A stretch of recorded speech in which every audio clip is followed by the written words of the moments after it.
Hello सबैलाई नमस्ते। तपाईहरु सबैलाई अन्सुस कुकिङ च्यानलमा स्वागत छ। आज चाहिँ हामी होममेड आलु चिल्लीलाई बनाउन लागिरहेका छौँ अनि यो चाहिँ भेजिटेबल्स हो अनि यसलाई चाहिँ मैले कट गरिसकेको छु अनि मैले 4 वटा आलुलाई लिएको छु अनि यसलाई चाहिँ मैले पिल गर्दै छु। तपाईहरुले हेर्न सक्नुहुन्छ यो भिडियोमा अनि यसलाई चाहिँ यतिको गरेर पिस गरिकन तपाईहरुले काट्न सक्नुहुन्छ।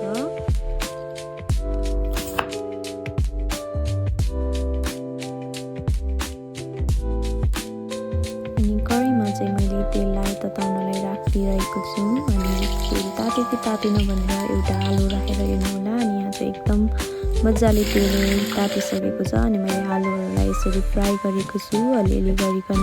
तपाईहरुले पनि भिडियोमा देखाउनु भइरहेको तपाईहरुले पनि गर्न सक्नुहुन्छ अनि यतिको ब्राउनी भएपछि चाहिँ तपाईहरुले निकाल्न सक्नुहुन्छ। हेर्नुस् त आलु चाहिँ मजाले पाकेको छ, तपाईहरुले पनि चेक गर्न सक्नुहुन्छ। यहाँ चाहिँ मैले अर्को फ्राई प्यानमा चाहिँ जिरालाई फ्राइउँदैछु। जिरा चाहिँ मलाई एकदम मनपर्छ, यसको फ्लेभर चाहिँ राम्रो आउँछ। अनि त्यसपछि चाहिँ यो लसुनलाई चाहिँ मैले सानो सानो पिस गरिकन फ्राई गरेको छु। यसको टेस्ट पनि एकदम बेस्ट हुन्छ।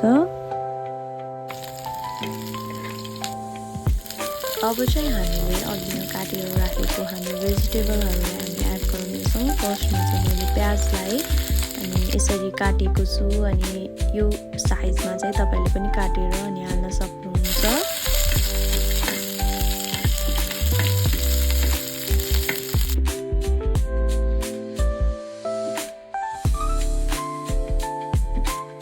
त्यसै गरी क्याप्सिकमलाई पनि मैले यहाँ एड गरेको छु।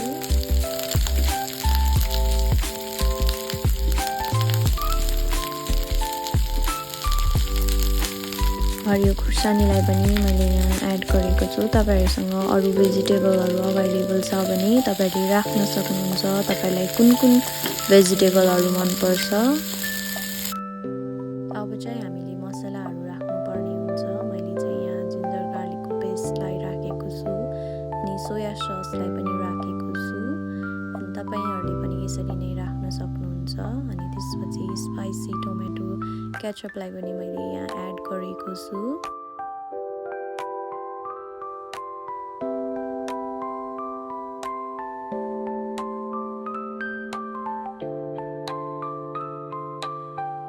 यसमा चाहिँ अब हामी अरु मसलाहरु एड गर्नेछौँ। धनिया पाउडरको धुलो, बेसार, नुन, जिरा पाउडरको धुलो। स्पाइसी बनाउनको लागि मैले चिली फ्लेक्सलाई पनि एड गरेको छु। तपाईहरुले पनि यसरी नै एड गर्न सक्नुहुन्छ पिरो खान मन छ भने।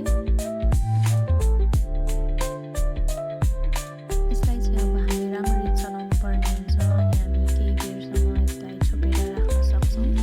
अनि त्यसपछि चाहिँ हामीले आलु अघि फ्राई गरेको आलुलाई हामी बिस्तारै एड गर्नेछौँ।